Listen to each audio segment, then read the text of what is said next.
Yeah, it's. Oh, you want to see that, PC? Oh yeah, let's see. Show everyone what's on your cell phone. So this is a picture. All right. It's been a while since we've done a podcast. I think the last one we did was the Turku Tuomiopäivä preview show. And then I was in Finland this last weekend with Marius, who's in the chat already. What's up? Our good friend Marius. For the second year. This is my second year being able to be a part of the live stream for a really, really well-run event in Finland. Patrick was in Norway this past weekend hiking. Maybe if you guys got to follow along, he had some incredible experiences there. And Jonne was with me at the Tuomiopäivä. Patrick's back in Germany.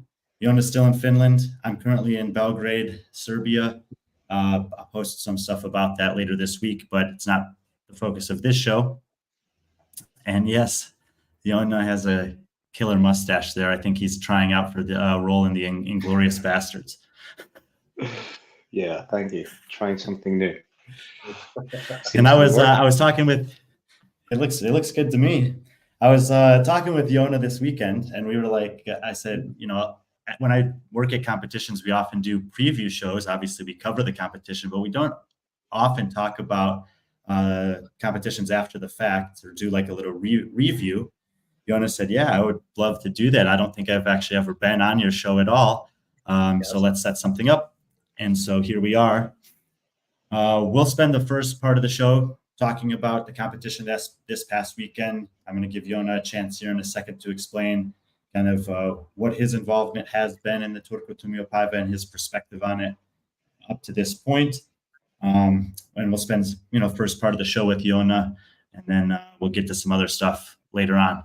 So, Jonne, I believe this was your 5th year kind of being involved with the Tuomiopäivä. I'm not sure how that role has necessarily evolved from year 1 to year 5, but I'm just going to turn it over to you and let you talk about that competition, its kind of importance within Finland, and your role in the team there. So this was my 5th year. Basically, my role since the beginning, or main role, has been like planning the workouts, like being like in charge of the programming, and obviously, especially like later on, like the past years, the team has been like much more involved. Like they were already in the beginning, but I feel like in the beginning it was more my like crazy ideas, and then the team was just trying to bring in their perspective and like how to make it possible. And nowadays I've kind of learned to tune it down already from the beginning and take into account all the moving pieces, like what goes into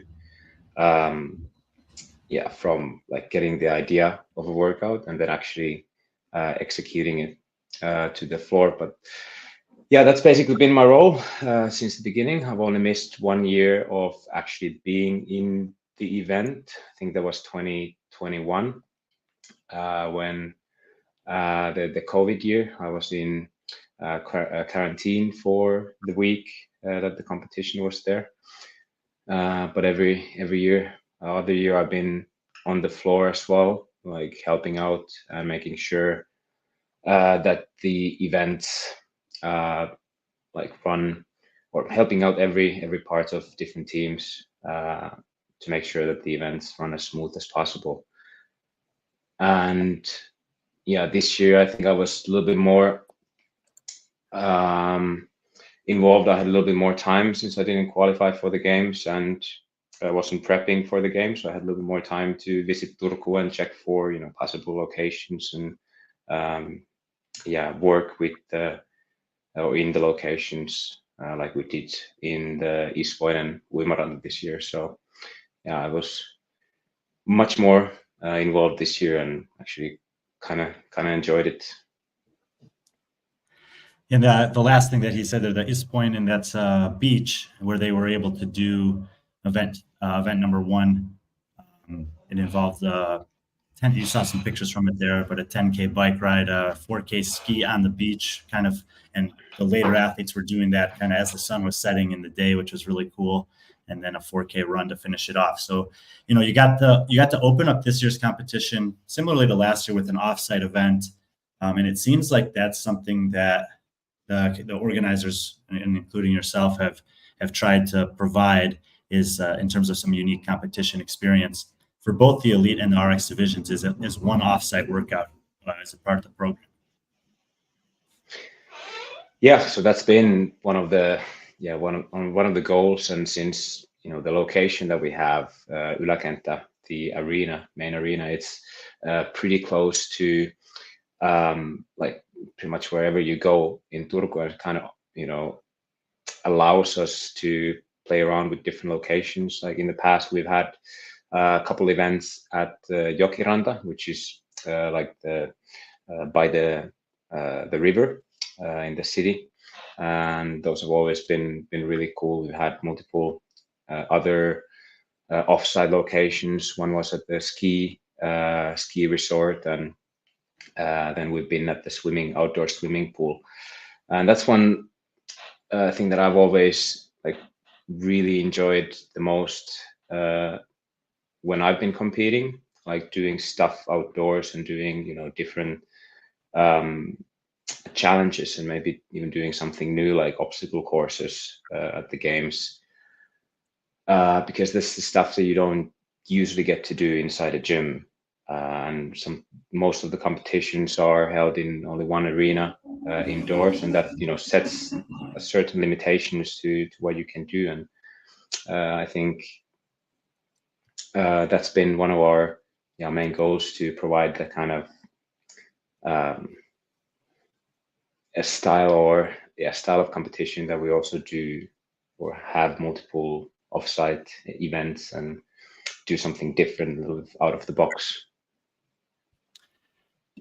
Just for kind of people who don't know, because I would guess that for most people outside of Finland, and specifically if you're not in Scandinavia, even if you're in the European CrossFit scene, you may not have a lot of knowledge or history of how kind of the depth of experience that the team who does Turku Tuomiopäivä has in terms of competitions that are running in Finland.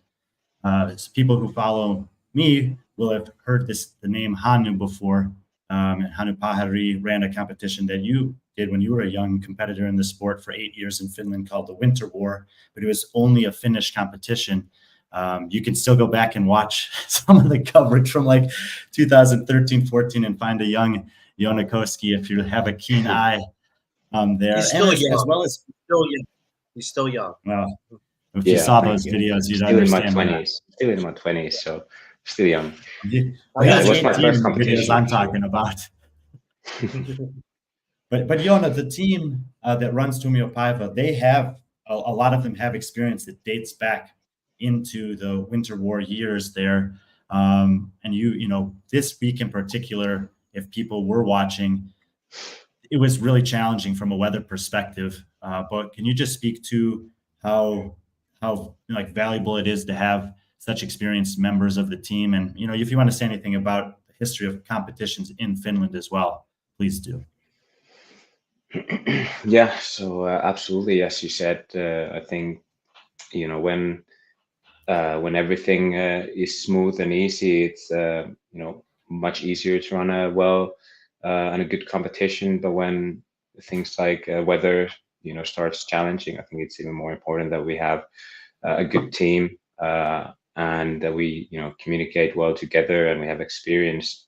And we actually haven't had a lot of experience from this kind of weather in the past. Like, we've always been pretty lucky the past 4 years, knocking wood. And this year it felt like, we got the worst possible weather. We had thunder, and we had rain every second hour, and which kind of forced us to make changes. But luckily, our team, we had very well prepared for a situation like this, so we had good plans. So then it was just about making the right decisions and start working the plan B. And yeah, like what comes to the past CrossFit events in Finland, I think there's been, like, Hannu has run the Winter War very successfully, and it was a great event. I participated in it myself 2 times. It was actually my first competition that I ever did. I think it was 2012. And then we had one other bigger competition, Helsinki Showdown. I think that was 2015, but there hasn't really been like internationally attractive enough or like big enough competition in Finland, and that's been one of our goals, like since the beginning, to eventually build to a competition that we could get some international foreign athletes to jump in and want to do our competition. And I think we, like, this year already, last year we had few, and this year we had more, and I think we're on the right path to do that, and that's hugely thanks to the great team we have. That seems, as I've been traveling throughout Europe the past couple of years, doing covering more competitions, I feel like that's a bit of a theme, is that there are these, maybe varying degrees of experience, but there's competitions that have been running for 4 years if they kind of emerged outside of or after the COVID period, but some of them have been running 10 to 15 years even, but they're primarily local to their country. And then in the past 2 to 3 years, there's been an initiative to try to get athletes from different countries to come and compete. And I often make I make a reference to the competition scene in Australia or in the Oceanic region, because it's very similar there. Those athletes compete against each other year after year, event after event, competition after competition. But it's only the last couple of years, primarily with the Down Under CrossFit Championship, bringing international athletes there, that they have a chance to compete against athletes outside of their competitive region. And but it's very different also, because to get to Australia or to leave Australia and go somewhere else is a massive trip compared to Europe, where whether it's coming from the Middle East, or different parts of Europe, and even the East Coast of the United States, it's not that difficult compared to coming from Australia or going to Australia to get to some of these competitions. And therefore, just based on geography, I think there's a lot more of an opportunity for up and coming athletes, whether it's in Finland. Like, you guys have 10 qualifiers that are Finnish athletes that get to compete against 10 invited athletes, and maybe half or more of them are from different countries. And that kind of a blend where you get the international with the up and coming from that country, I think is creating a landscape that gives the next generation of athletes in each of those countries a real opportunity to do competitions and kind of cut their teeth against some of the best from other countries nearby. Yeah, I absolutely agree. And yeah, I think it's, like, at least myself in the past, when, I was competing with people that were better for me, it was, very, like, inspiring and motivating. And I think, if we were able to, like, offer that possibility for Finnish athletes to compete against, like, foreign top athletes, like this year we had a few, like, semi-final level athletes, and if that inspires the Finnish athletes to, or if it shows them that they're actually competitive against these people, and maybe that inspires them to work harder for next year's seasons and other competitions. And yeah, I think traveling to abroad to different competitions, different countries, it's always an experience, and you get to see, like, potentially a new country as well, get to meet new people, get to know the culture a little bit, and that's always always a positive. Even though if the level or the competition might not go your way, there's still plenty of positives and good experience that you can take out of it. You mentioned it, that this year there were more international athletes. We see some of the semifinals caliber athletes here in the pictures that Patrick is running through. On the men's side, I think there were 6 of the 40 semifinalists from the European semifinal that were in the field. up until pretty close to the competition. It could have been as many as 8 semifinalists in the field there on the men's side alone, which is nearly half of the field. And then you get to see guys like Anton Hassel, he's not a rookie or an unknown name in Finland. He's a team guy as far as international CrossFit goes, but he podiumed there last year. You get to see guys like Tatu Eronhaimo, he's got about 18 months of CrossFit experience. He's a young guy in Finland who's coming up. And Sam Zerlik, another guy who is in and out of the team scene, but he's a younger guy in Finland. Does that give you a sense of pride to be able to provide these types of athletes? I mean, and these guys are holding their own through like 2/3 of the competition against top caliber athletes from Europe. Does that give you a sense of pride of being able to provide an opportunity for them in their home country to compete against such a high level of athlete? Yeah, in a sense. I mean, that's one of the reasons I've firstly wanted to start planning the workouts and work with the team here was to start creating something big and sort of give back to the community that has given me so much during my career. So I've really enjoyed each and every year of working with this organization, and I'm hoping we can, and I'm sure we can, keep going even further and create something even bigger out of this. And hopefully, as I said, that will also motivate the Finnish athletes. You spoke of the young and up and comers, and to step up their game, and hopefully that will lift the whole level in Finland up in the future. And I would be honored to be even partly part of it to help it happen. The other another element of this competition that really, to me, it stands out compared to a lot of competitions that I go to, was the fans.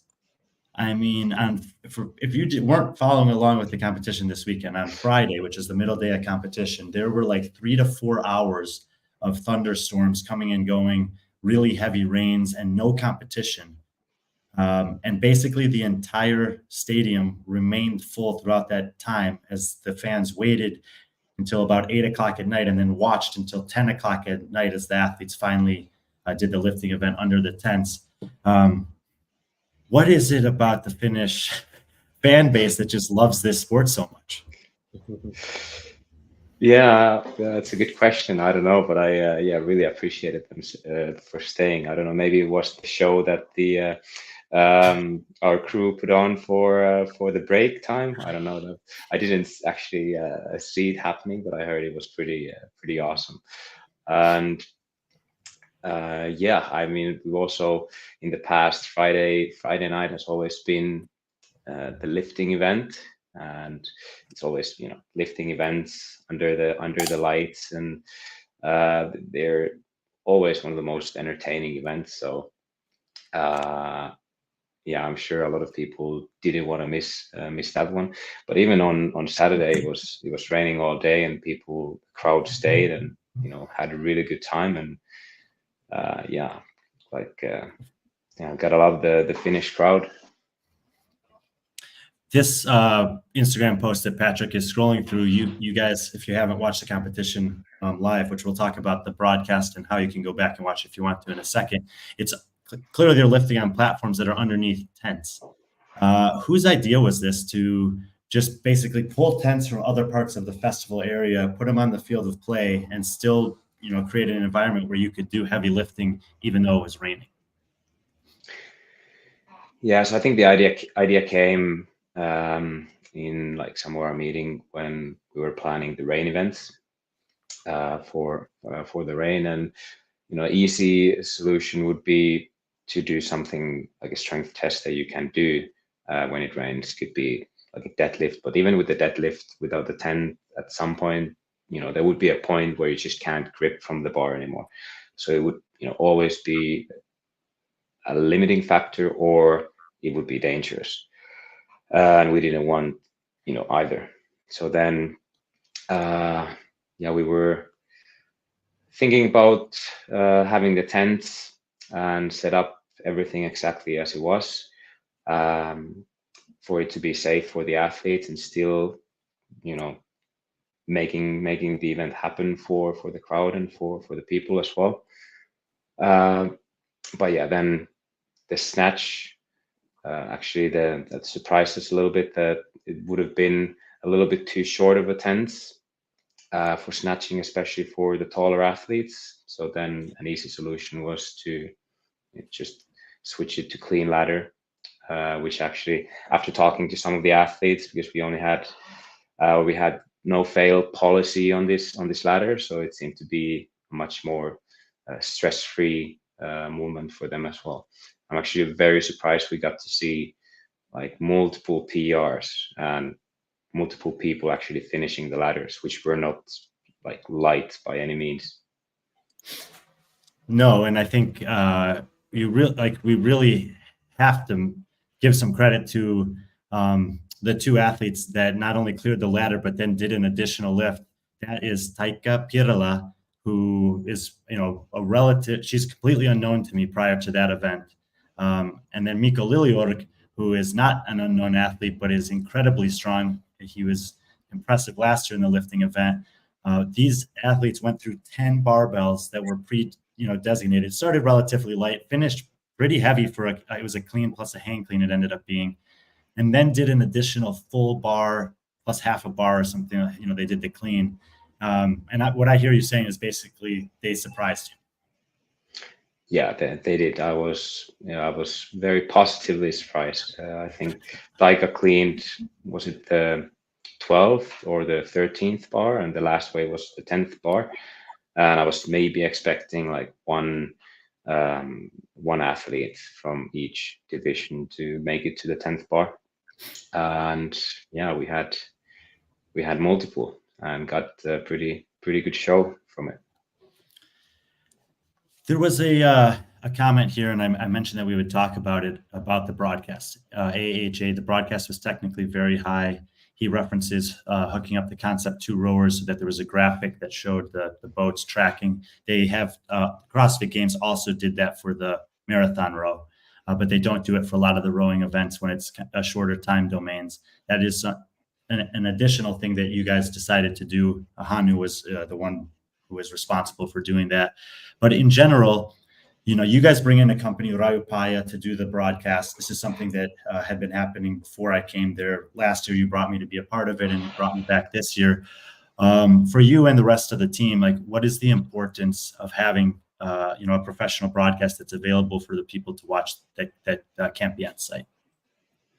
Yeah, I think it's huge, and like the past years now, Hanna has been doing excellent job with it. I think the level is just getting better and better every year, and I think especially when our goal is to get more international athletes and get more visibility in foreign, like European countries as well. I think it's even more important that we have good live stream, good broadcasts for people to watch afterwards and watch during the competition. Like, we attract a lot of like Finnish crowd and people onto the site, which is awesome. But yeah, having that is I think it's really important.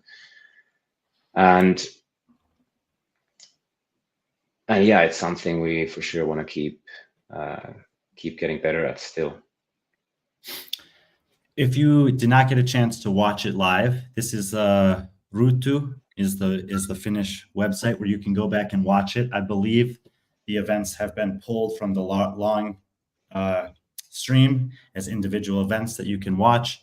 There is a stream. This is actually another thing that they do that's kind of cool, because obviously Finnish is a pretty unique language. Maybe not everybody knows that.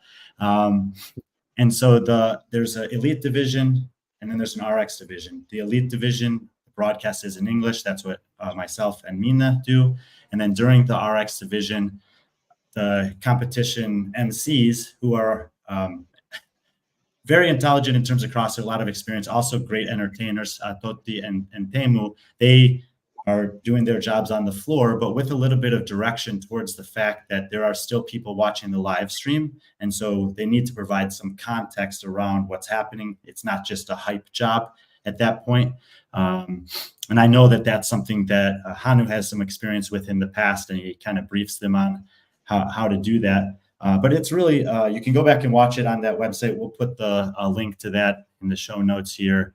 I'm sure you can find it on the Turku Tuomiopäivä Instagram as well. And when when you have a broadcast that runs, 8 hours, and then you have a company that's able to clip it as individual events after the fact, it makes the viewing experience for those who couldn't watch it live great. So go check that out if you haven't. You can pick and choose some of the events. The other thing is, like, they don't do the live stream for the offsite event, and I've spoken about that in the past.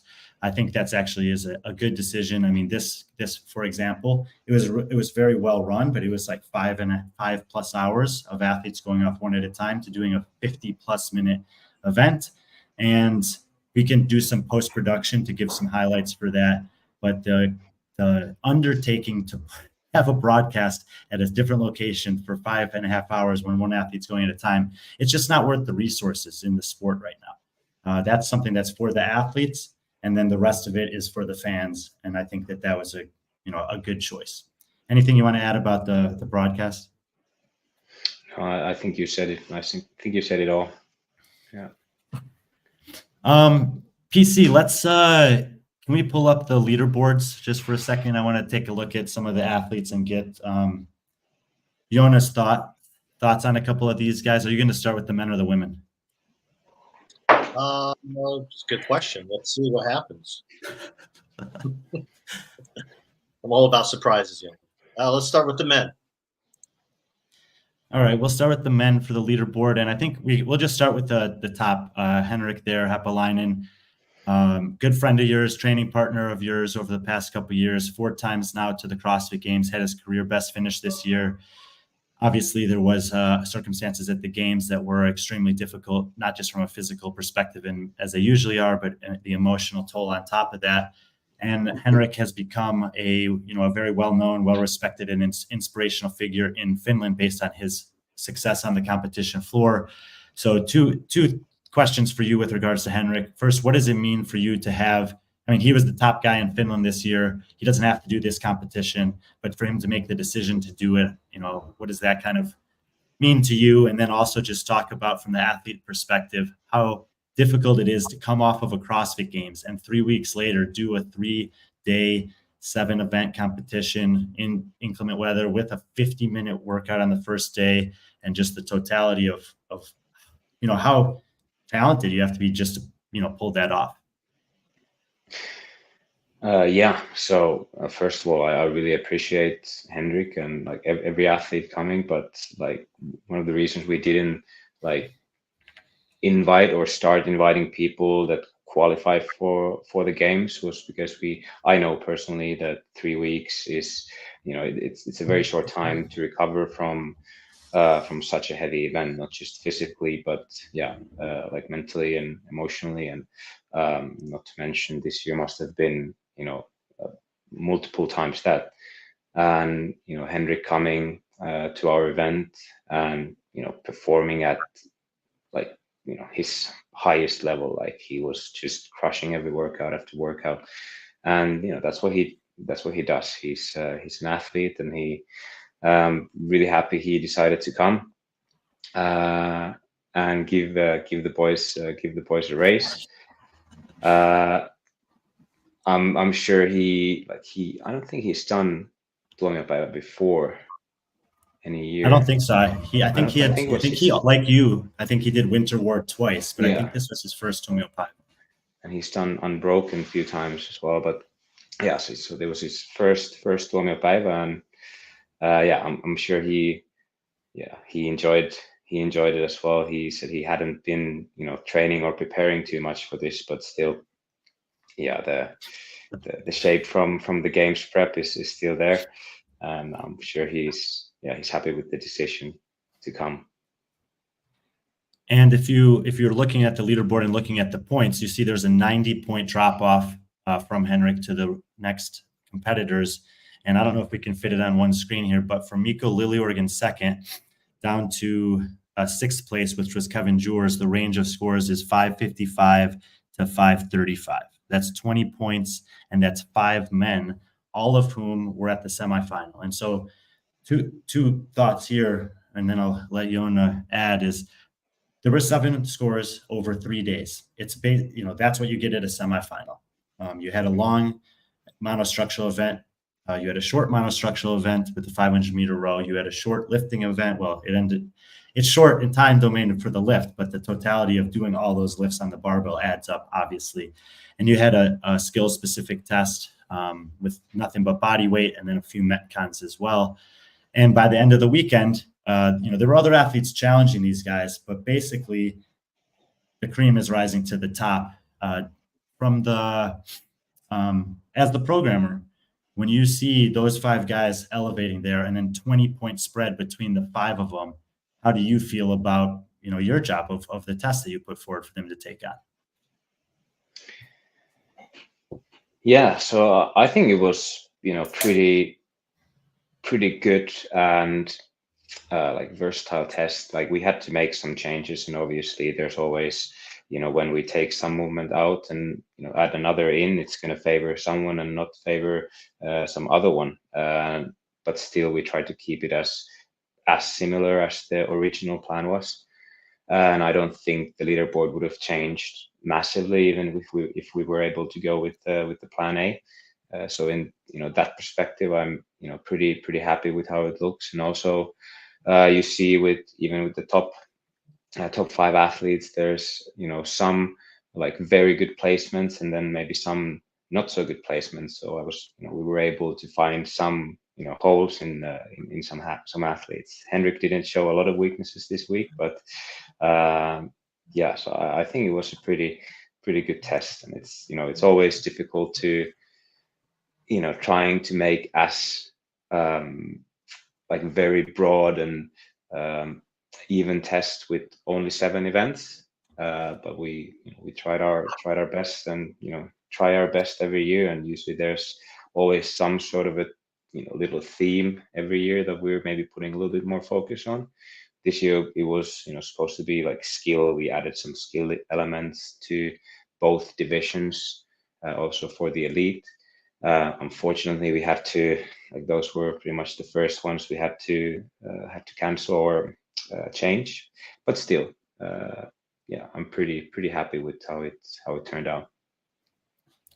And then at the kind of zooming out a little bit, because the men there in those positions after Henrik, you do have Ludvig Hansen.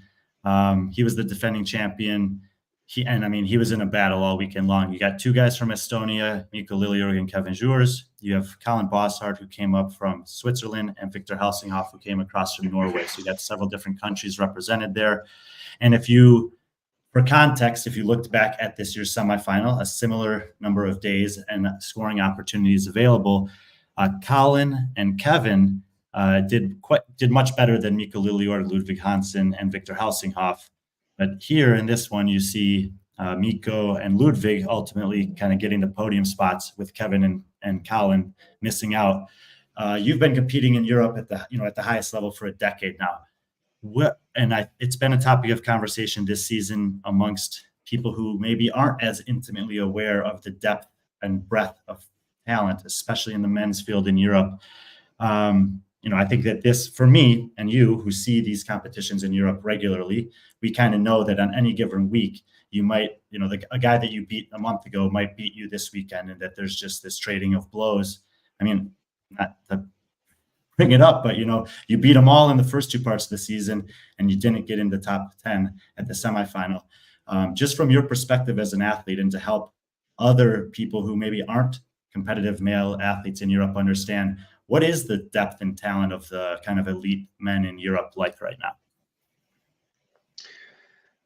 Yeah, so I think I've experienced it pretty firsthand a couple months ago. It's been getting more and more competitive. Even years ago, like 2015, 14, 16, we only had like 3 or 5 spots that goes to the games, and I wouldn't say it was easier back then, but this year we had 10 spots, and I was obviously struggling all weekend against these guys. Like it's been getting very competitive, and I think the differences they're more marginal now. It's not like someone can do or row a 500 meter like 10 seconds faster than the other. It's within seconds or tenths of seconds. And then when the level is that close, it comes down to preparation and I don't want to say luck, but sometimes you just like seem to have a off weekend or a bad weekend. And usually in qualifier rounds, like it's mostly online, and some days if you're feeling bad, you can just skip it and do it the next day. But in live competitions, you don't have that. You don't have that choice. So if you have a bad day, you just have to play with the cards you've given. And that's a good reminder of just for myself to focus on everything and trying to do everything a little bit better for next year, and making sure I peak in the right time, and stay healthy for the whole year. Otherwise, I don't think there's a chance to really race against the best.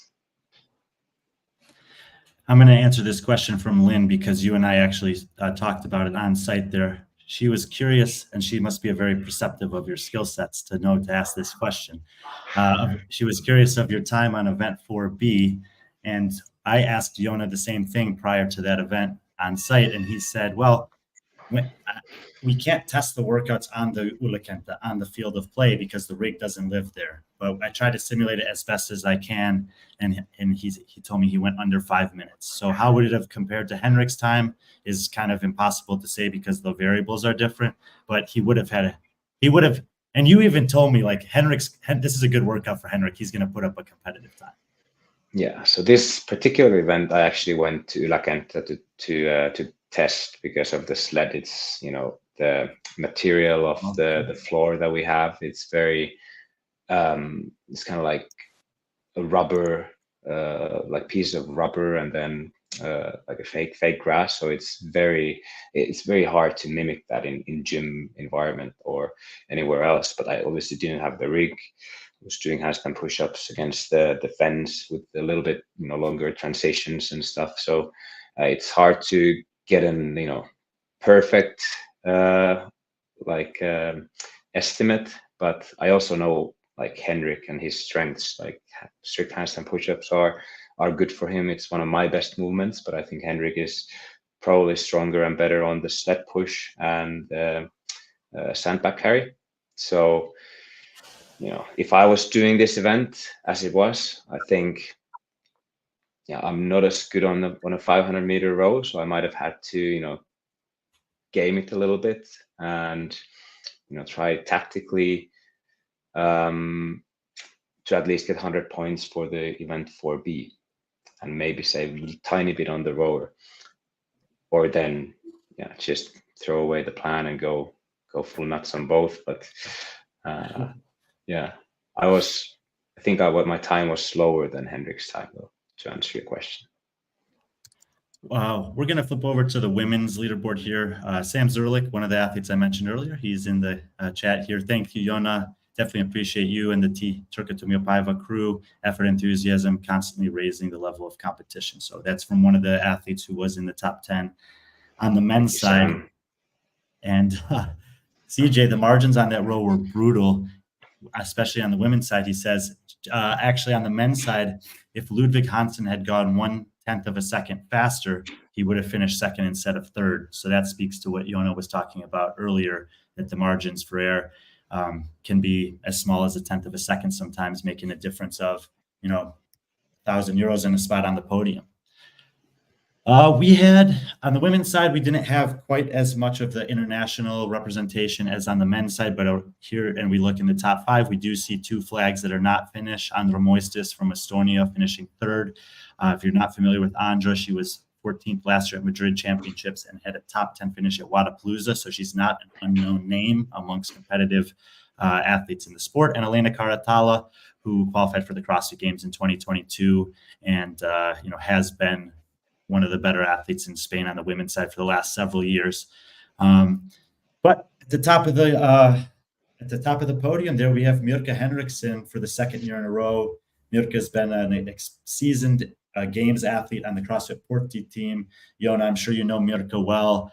For her to come back and defend this title, it's got to be a pretty good feeling for her. But what would you like to say for people who maybe don't know her as an athlete overall? Yeah, so she's a very, very good athlete. She's been, as you said, she's a two-time champ, or 2 times in a row won Turku Tuomiopäivä. She's also competed at the games as a team member of CrossFit Portti for, I think, for 3 times. And she's very good. She's also training or doing the training plan. So occasionally we train together, or just do similar workouts. And yeah, she's been progressing a lot. And it's quite different to,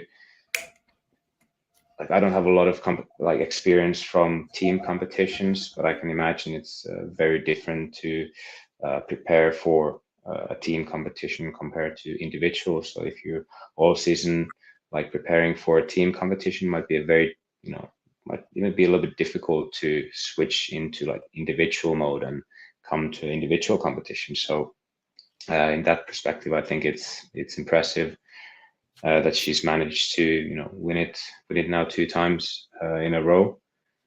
And especially this year, the level, even if we didn't have that many foreign or international athletes, I think all Finnish women have stepped up the level quite a lot. And now we had Lisa was in a really good shape, and all women, and Nelly got back from injury, and managed to compete with us. So it was pretty competitive, and for her to win must feel really good.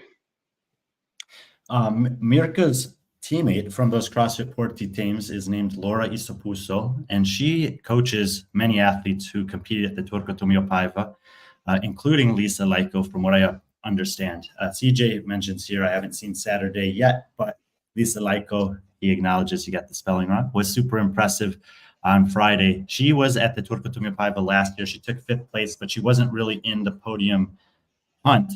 She was the leader after 2 days of the event, and my experience, having watched her for the first time 12 months ago and watching her this year, is that she, as you referenced, took a huge step forward in terms of her fitness and her strength.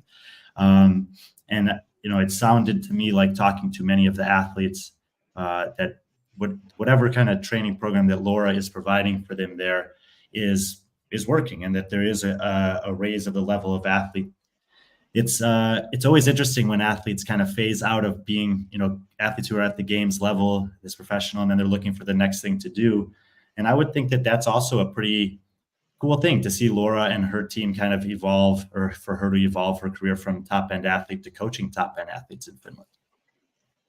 Yeah, absolutely. I think it's one of the, I'm a perfect example. In the beginning, I wasn't, always coached by a person. I was, doing my own thing quite often, except in the beginning with Mikko Salo.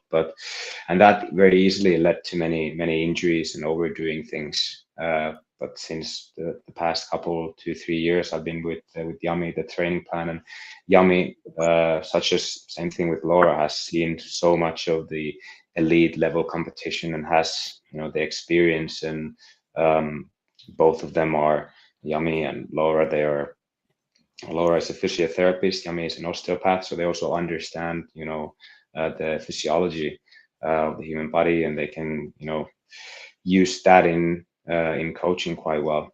And yeah, you can really see it in the whole CrossFit scene here in Finland. Laura has a lot of athletes on her team, and I think she's doing a phenomenal job with coaching them, and yeah, hopefully getting them, all of them, stepping up to another level. Any other thoughts on the women's side that you want to mention? I mean, you mentioned Nelly. She has had, from my understanding, a really difficult 2 years getting back into the competitive scene. And here, the women's podium was really tight, 10 points between spots 2, 3, 4. She was unknown to me compared to the rest of the athletes that we see on the screen here. I don't know how well you know her or not, or if there's anything you'd like to say about her before we move on.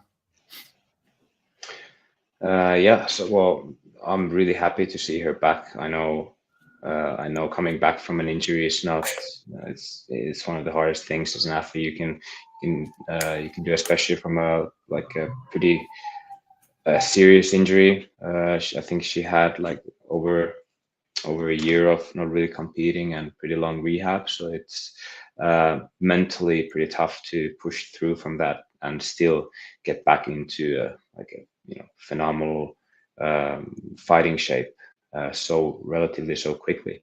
So I'm really happy for her, and she seemed very happy as well. I can totally relate to that feeling, and I hope to see her again next year, and I hope she keeps crushing it and stays healthy, and hopefully makes it back to semifinals as well. Yeah, thank you for sharing that about her. Couple highlighted comments that we had from earlier. Marius, the cleans under the tents was with rain was a vibe, great contingency plan. We saw some others say that it even looked like it was meant to be that way.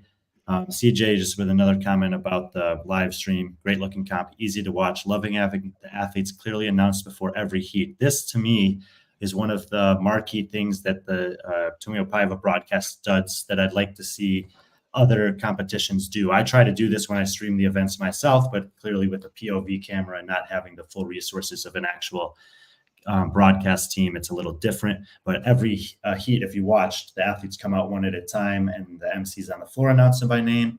The Mina was announcing them by name on the broadcast, and I think that it's just like a very easy way. We see that at the CrossFit Games, of course, but at the semifinal level, it doesn't really happen. At a lot of the other big competitions, it doesn't necessarily happen with that much intent. So I really appreciate you guys doing that, and TJ and CJ noticing it.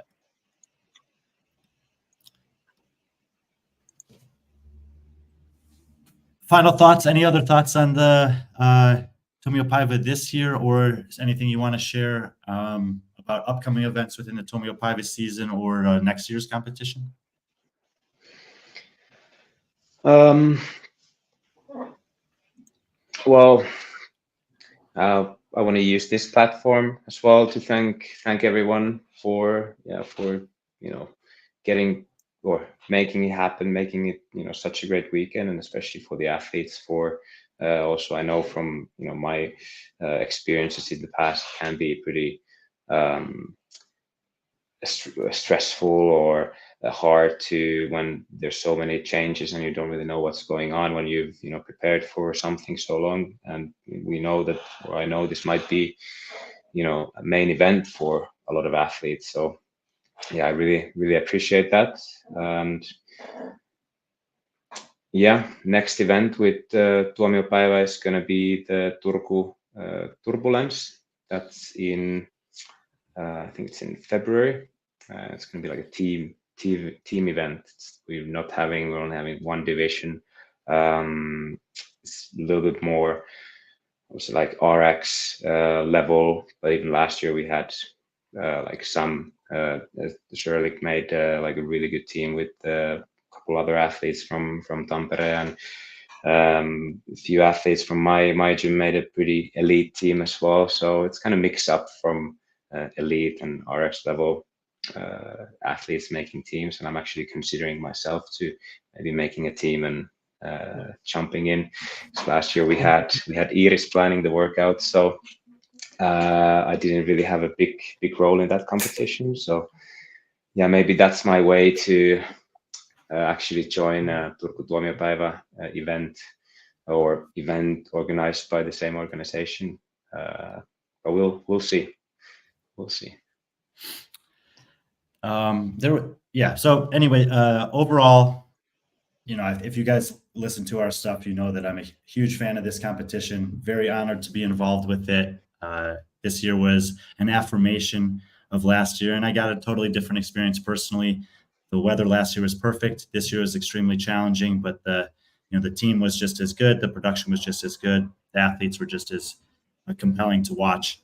And I'm excited for the future as it continues to hopefully gain some traction, get some more international representation, and see where it can go.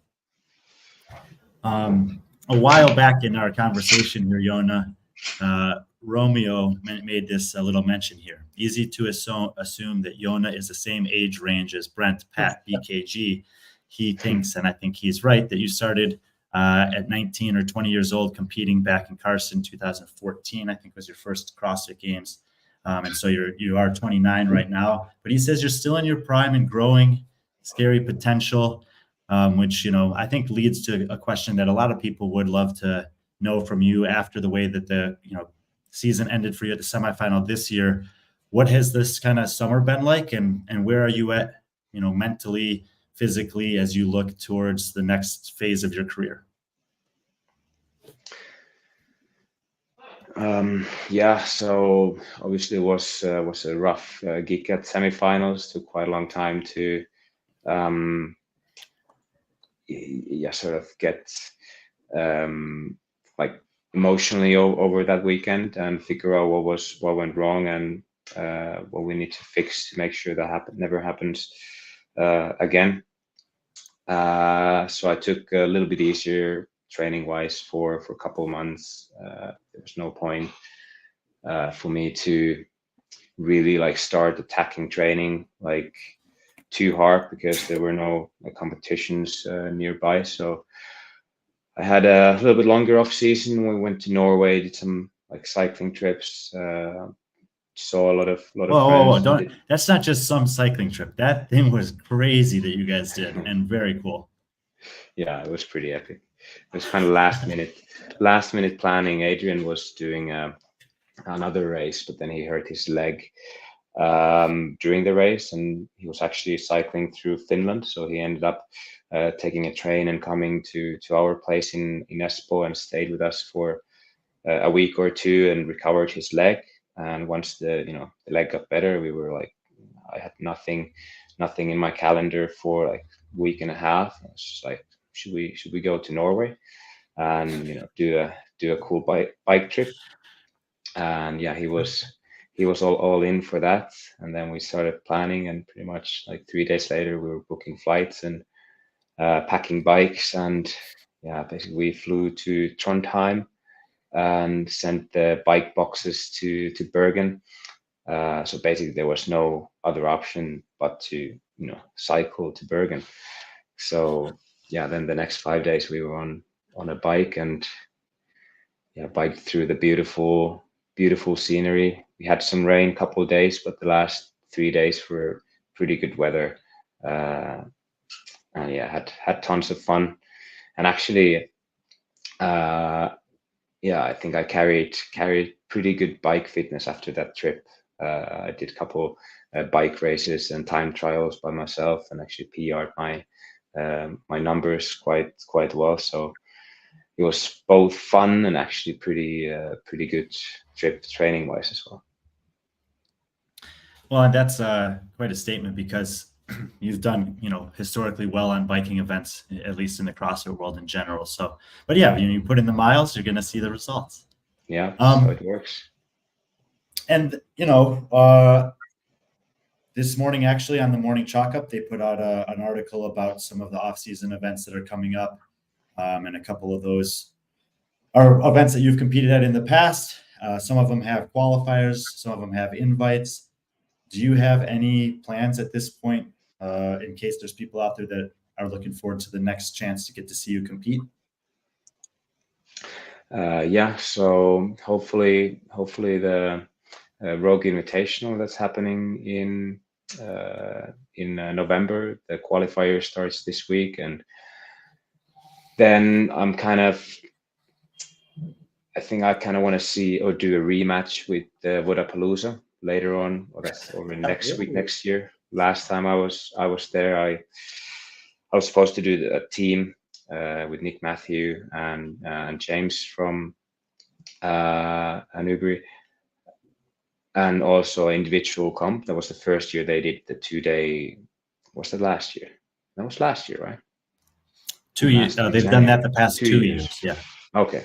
So 2-day individual, 2-day team competition. And yeah, as soon as I hopped or made it to Miami, I was just sick in influenza or something. I was in 40-degree fever for 6 days in a row. And yeah, that didn't leave wasn't the best experience for me in Miami. But yeah, maybe next year, like a rematch, and try to come a little bit earlier and actually settle in a little bit. But we'll see what, when we get closer there. There's also Dubai coming in December, which might be possible, but we'll see. Probably can't do all three, but at least some athletes. two of them. Some athletes have done that in the past. Ricky Garard did it last year, but it is a very demanding schedule. But it sounds like if there's people who want to see you compete, that they're going to have an opportunity to at one of the kind of big 3 off-season competitions this year, which is great. It's always, the field is always better when you're a part of it. Yeah.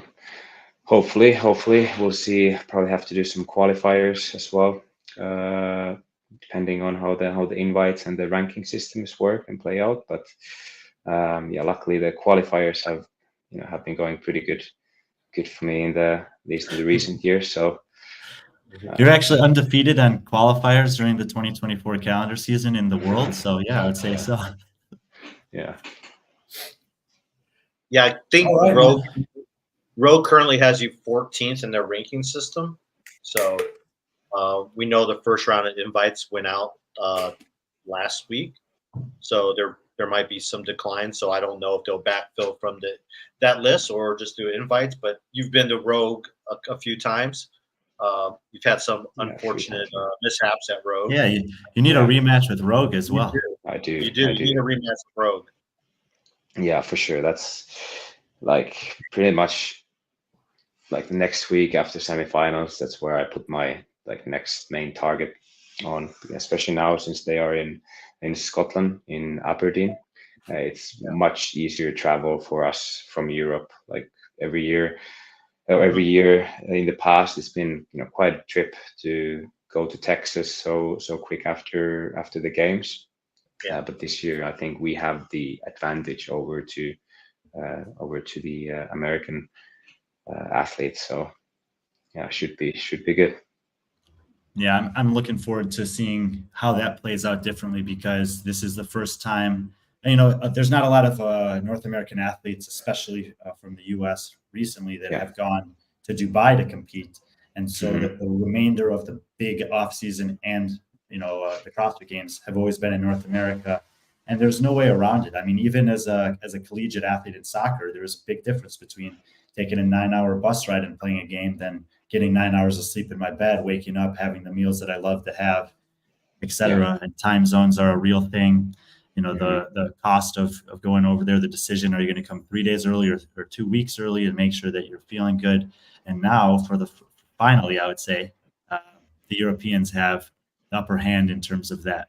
So I expect that there's a few athletes that have been at Rogue from Europe in the past that will have their best ever Rogue finish this year. Yeah, I hope. I assume so as well. Cool. Well, that was almost an hour. I hope that was fun for you to be on the show, and I hope that it was meaningful for the fans to be able to hear from you. Obviously, there hasn't been a ton of content out since the unfortunate finish at semifinals from you, which I think is totally fine. And I thought this would be a cool thing to do, celebrate a competition that you're an integral part of. Oh, this is I almost sent you a video, Patrick. You're not going to talk about this? It's the This is the artist. only reason why I was upset that I couldn't go.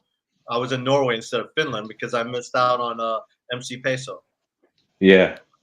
Look at this mural that I saw in Belgrade today, and then look at his Instagram. There he goes. He's all over the place.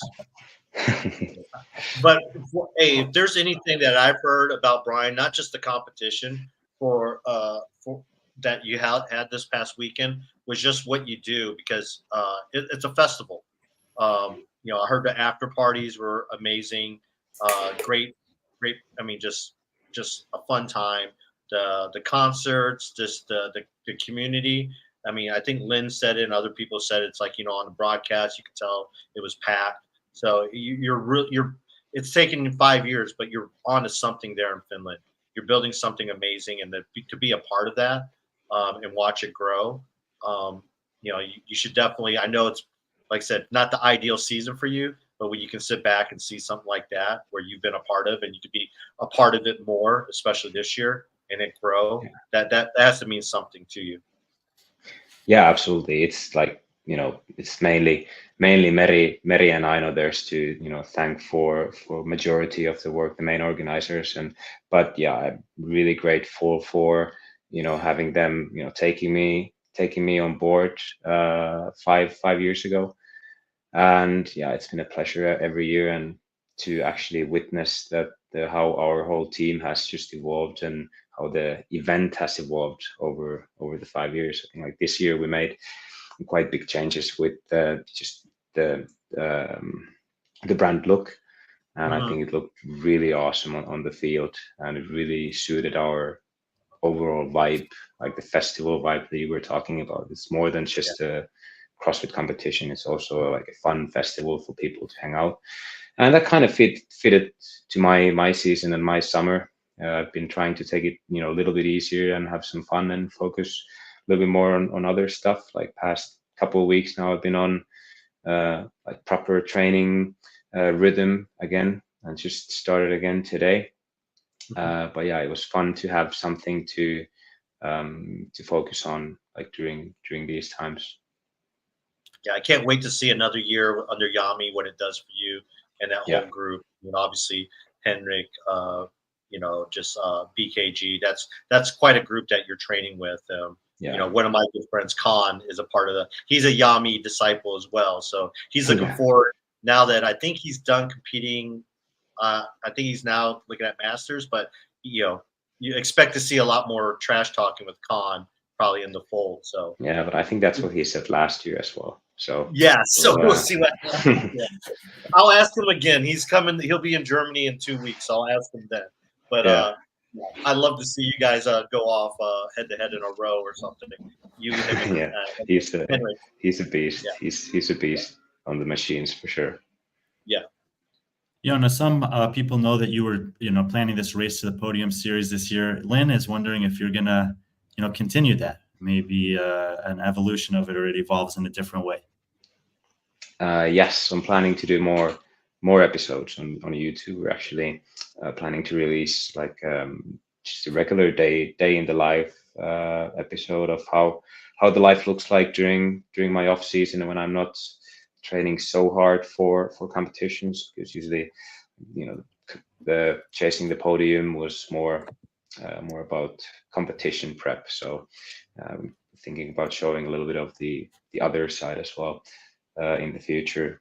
And there's been a lot of questions about cooking series. I'm pretty big on barbecue and cooking, so maybe something like that as well.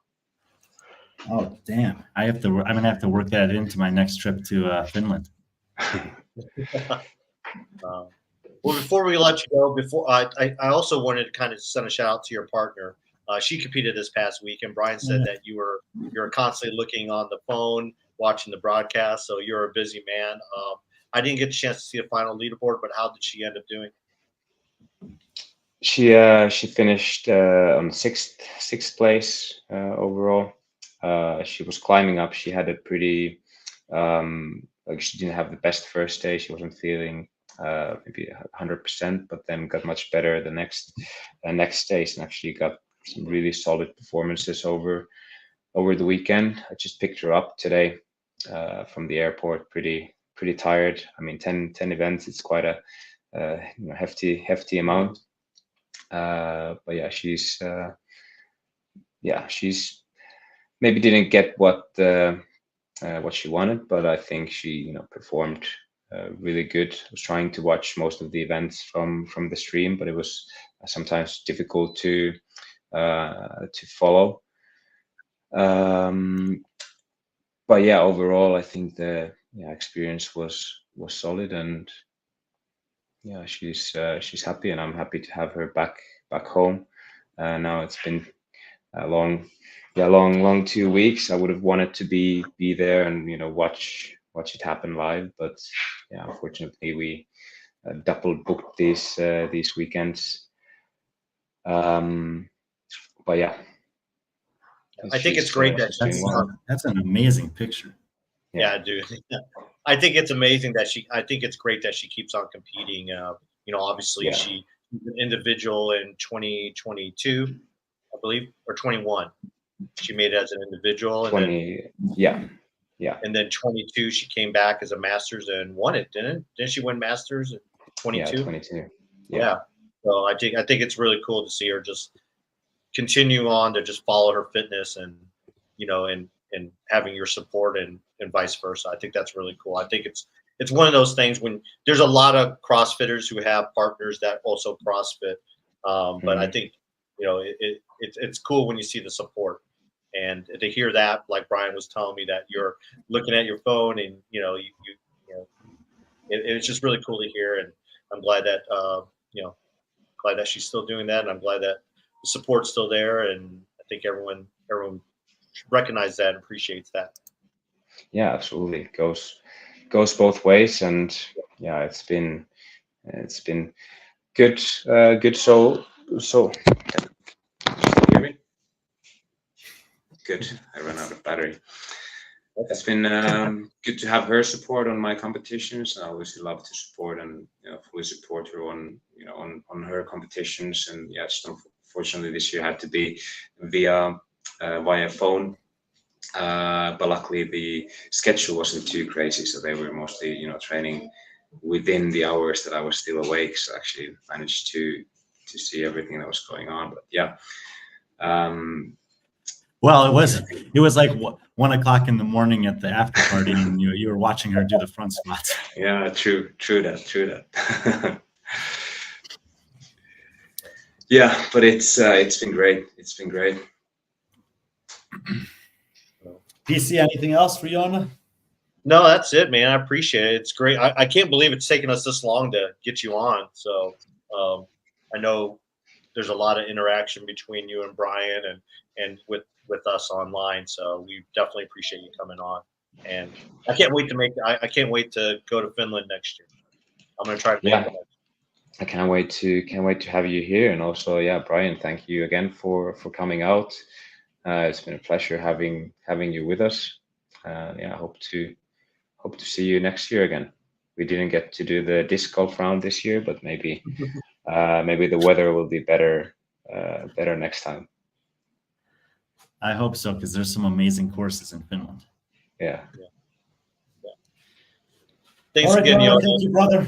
Have a great night, and we'll look for you on some qualifying leaderboards and hopefully some live competition for us in this coming months. Yeah, thank you. See you there. Bye, Jonne. Bye. 9-time CrossFit Games athlete Jonne Koski, and 5 years now integral part of the Turku Tuomiopäivä team. I really appreciate him taking the time to come on. Hopefully that was good for you guys to get a little bit of update of where he's at personally, and also some of his insights from the back end of what it takes to put on a competition like that. If you, as you mentioned, if you didn't go watch the stream, I mean, we got some, isn't the Disc Golf World Championships in Finland next year? It is indeed. There are some epic courses there. Some great competitions every year are there. They had a new course as part of the European Open this season, and it will be there. Man, AHA, you know how to pull me off topic really quickly. Yeah, but then Rock is way better than Masters.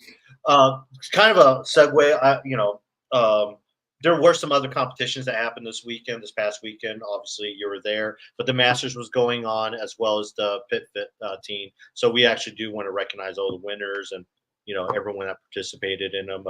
I heard a lot of good things, especially from the Pit team, in terms of crowd involvement and just the broadcast and everything. So, unfortunately, we couldn't make it to either one of those because Brian or I had a prior commitment to in Finland, and obviously me being here in Germany. But these are things that maybe hopefully in the future we could be a part of, is those two broadcasts, and we'll slowly start recognizing some of those winners and some of those accomplishments. We did that today with the teen division with the 16 to 17 with Reese Littlewood and RJ Mestre, and we're hoping maybe sometime next week or sometime soon getting them both on, because they actually do graduate now. Pretty much, you win and you graduate to the elite. Welcome to the elite. But the cool thing about they could still go to the college division. Yeah, there is a collegiate division, and but the good thing about those two is they do have a lot of event experience. Reese just recently competing and doing fair. We were both rather impressed with her at the not MAC, but at Syndicate, Crown Syndicate. Yeah, and on the competition floor is one thing, but the way she carries herself off the floor is equally impressive at obviously a young age. And she beat someone like Lucy McGonigal, correct, the teenage, especially the 16, 17 and the Masters podium finishers this year, winners, that's a crazy impressive accomplishment. Those fields are talented, deep, and experienced. So it doesn't matter to me what division it is. If you won, you earned it, and it was not easy. Yeah, definitely. Jonne did mention that the row qualifiers start this weekend. It's interesting because obviously yesterday I was on the way out of Norway. I was able to stop by Oslo. Finally got to see Oslo, CrossFit Oslo. Very cool gym, very interesting. I did not know it's like the upper part is actually below, and most structures. That's just I'm marveled by Norwegian architecture and engineering, that you could put something like that above you and still drop tons of weight on it and not be scared of it falling on the floor below you. But row qualifiers start this weekend. So you're going to see a lot of athletes, probably a lot of them that I talked to, games athletes.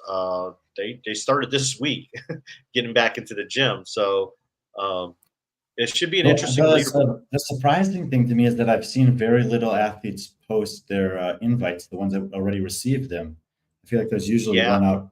Once you see one, you see a bunch. I think I saw Hopper post his, and I don't think I've seen any others, but I haven't been on Instagram too much today. Yeah, that's the only one I've seen. The only thing I can think of is in past years, they would, maybe Rogue asked the athletes, not to do it, so that way they can roll it out themselves. That's always been kind of fun. I don't know. If Rogue asks me, if I'm an athlete, it's like, hey, we're going to send you an invite, but you mind not sharing it until you make it official? We want to do something special. Oh, I'd agree to that. But yeah, I don't know. But so that's going on this week. So probably see a lot of stuff like that. They usually do a really good job with updating their leaderboard pretty fast. So I'm sure we'll do a couple shows to review that as well. And then what's next on the tour here? I'll let you talk about this. Lake Norman Fit Fest. Yeah, I just did a quick Instagram live prior to this show, since we haven't done a show in a while. And Jeff Birchfield was on there, and he said, "Are you only doing European competitions this year?" And the answer is no. I'm in Belgrade this week, which was supposed to be Belgrade Games, and then I'll be back next week for 4 consecutive competitions in North America, the first of which is Lake Norman Fit Fest. Mike Coscarelli puts his competition on. It's in the northern part of Charlotte. It's a team competition. The elite division is like the CrossFit Games, 2 male and 2 female athletes. If you follow their Instagram, he's announced a majority of those, if not all of the elite teams already, as well as the rest of the divisions. I've heard excellent things about his competitions. The organization and communication ahead of time has been really great, easy. He's inspired to show it to the world now. So we're going to be able to do a live stream there on the B.Friendly Fitness platform. Next week, he's going to join us actually for a show, I think on Wednesday evening in the East Coast. Patrick might be asleep at that time, so it may just be me and Mike. But that's what works for his schedule and mine. So we'll get a chance to hear more from him. But that'll kick off 4 consecutive weeks of North American CrossFit or fitness coverage for us. The week after that, well, that same weekend, actually, we're going to be on two coasts because I'll be in North Carolina while Chad and Bella are going to be in California doing something with one of our two partners or sponsors for the podcast, which is Strike Movement's Lift, Run, and Hang event. And we will have more information on this as well. But more or less, if you're in California on September 14th, they're doing the 4th annual Lift, Run, Hang.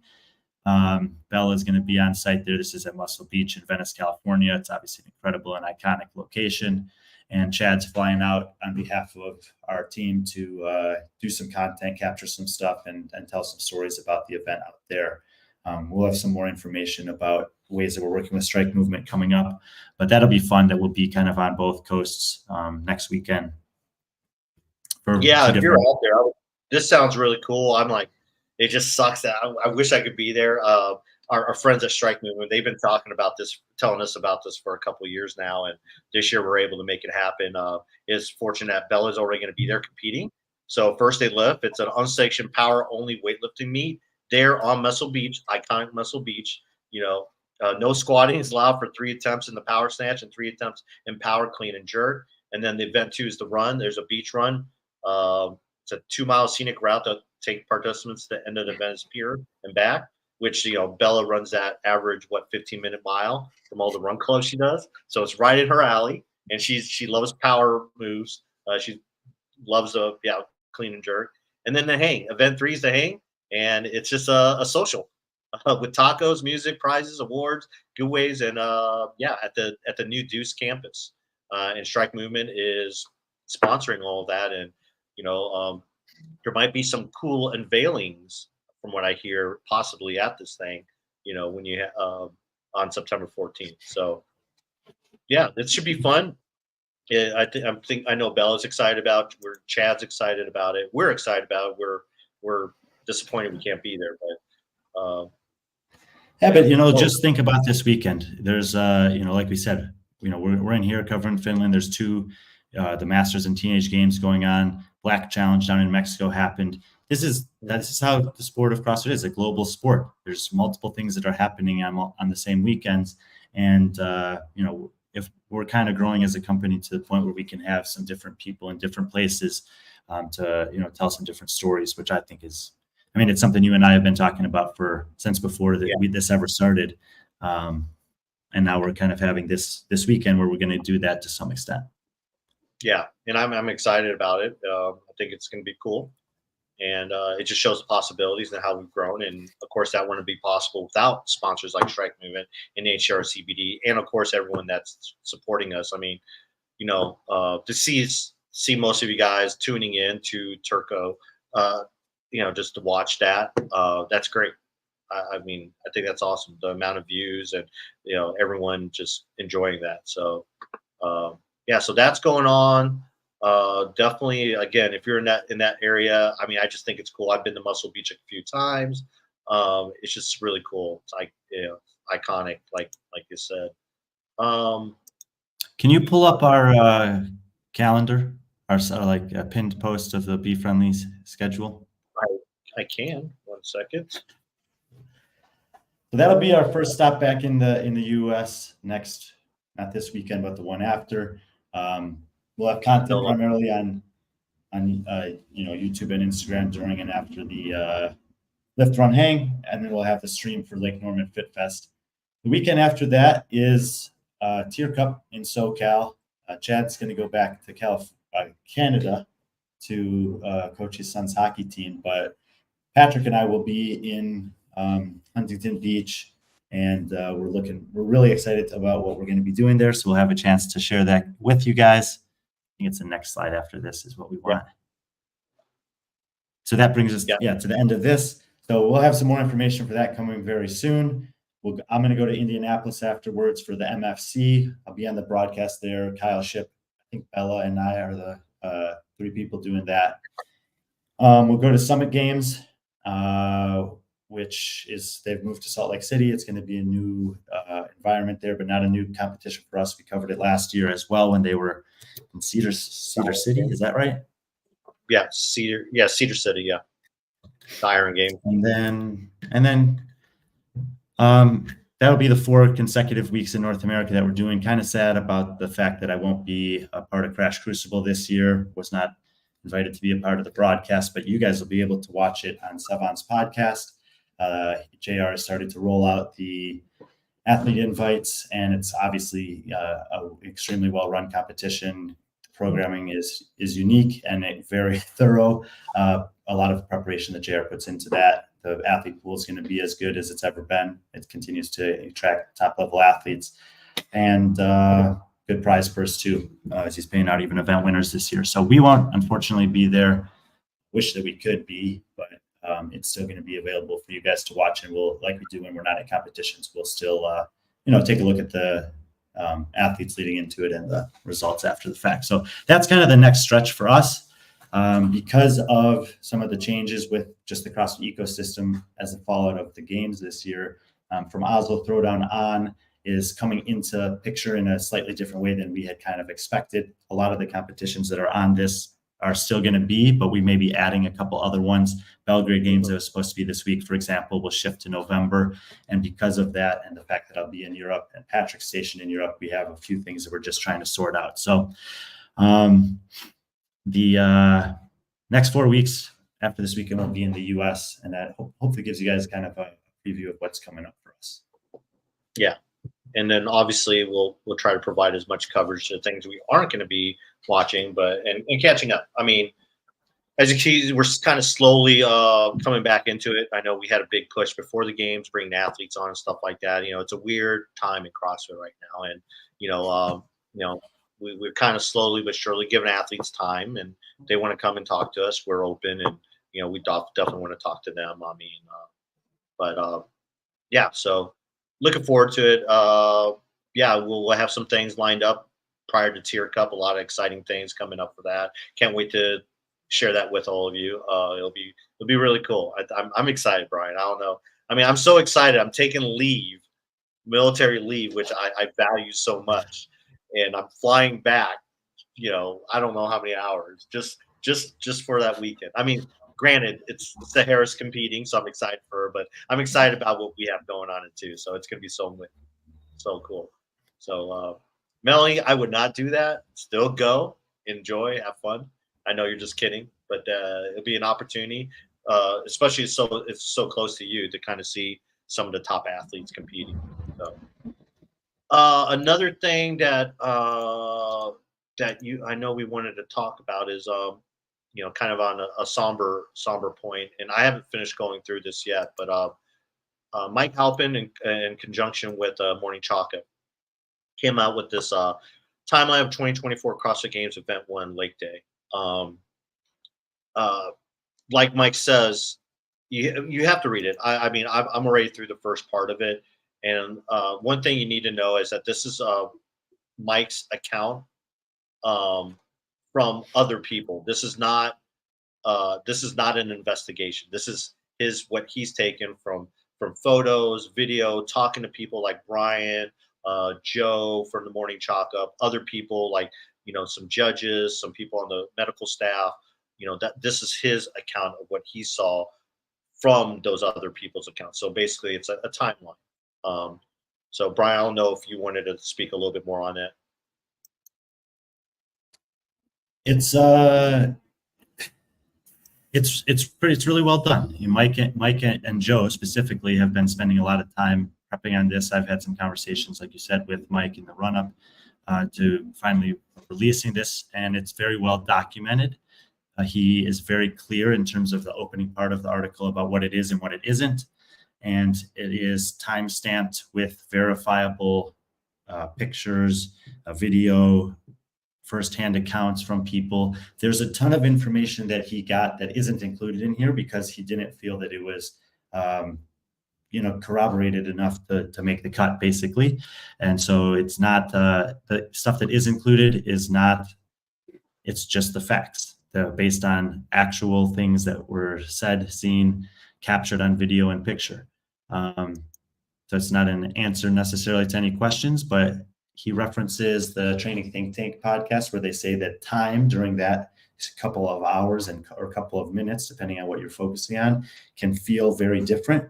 This lays out the timeline of what happened that morning by gathering all that information that we've been saying. So it's not, look, I'm in the same boat as a lot of people on this, where there's elements of it that I don't want to relive, elements that I don't want to think about. But if you're confused at all and want a clear understanding of the preceding and the procession of events that morning, like Patrick said, it's a must read. It's really well done.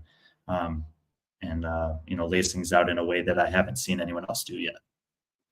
Yeah, I think that's a tribute to Mike. Mike's just very respectful. He's, but at the same time, he's very informative. He wouldn't put anything out there without him, like you said, if he couldn't cooperate with it or just get facts. So, good job. Bravo to him and Joe for putting a lot of care into this. So, if you're wanting to read that, he does put a disclaimer, a disclaimer. And if you are feeling a certain way or this is causing some things, some feelings, just don't read it more, or he leaves some other things there. He leaves, to see some help. So, yeah. And then, I kind of want to share this, kind of brighten up the day. This is what I did this weekend. My goodness, man, that is phenomenal. So I got roughly 30 miles in of hiking on Saturday and Sunday, and I was able to accomplish some bucket list items. And my feet are killing me, but my heart and my soul are very content right now. I mean, we've had we had this conversation a couple times. I kind of needed something like this, so it was really cool. Of course, repping the B.Friendly gear. Dude, everyone needs something like this. It's a type of a trip that you could have made a million excuses not to do, and finding just the motivation to go and do it on your own. These were demanding hikes to obviously beautiful locations, but you don't just end up in a spot like that. Yeah, I wish. I'm not rich enough to be airdropped in by a helicopter like some of these other people were. Yeah, Troll Tunga. It's exactly what it's the troll's tongue. There is something called the troll's penis in Norway. It's on my other list when I go back. So okay, I guess you like the foreplay. I guess so. But we might have something this week. I know he's got a couple things he's doing in the evenings. He's in my time zone now. I only had one fantasy football draft last night. You're not playing fantasy this year, are you? 2 leagues, but I'm not doing either of the drafts. The second one is tomorrow, and Nick is handling everything. I just pay for it. I had to wait because I got in last night. I set my alarm for 3:30. Luckily, this draft only went an hour, and so I went back to sleep. But I think the NFL starts tonight. Tuesday. I think there's a Tuesday night game. I don't think so, because that league is drafting tomorrow. Anyway, if it is, that's weird. But it is next Tuesday. I don't know. But if there's nothing else, I think I gotta go. We have a meeting tonight for Belgrade games. Yep, cool. Appreciate everyone showing up. Remember, head to Strike Movement. Check out some of their cool merch they're unveiling. Obviously, the transits are still available. Not for you. Not for me, though. Not for me. But head over to Strike Movement. Some great stuff, merchandise-wise, and obviously shoes. And then HUR CBD. Thank you to Carl and the crew, as always, supporting us. I wish I would have had some HUR. Something I bet you do. Oh my gosh, I did not. I need to probably get Carl to send me some here, but yeah, especially if I'm going to continue on hiking. But thanks for both of them. Use friend 20 at checkout. Get 20% off your purchase if you did not take advantage of the Labor Day sales. And then that's it. Thanks for everyone tuning in. Thanks to Jonne for joining us. First of many times. I hope that he'll join us. And again, thank you, Brian, for allowing me to be on something like this for no apparent reason other than I'm your friend. But with that being said, be friendly, our friend.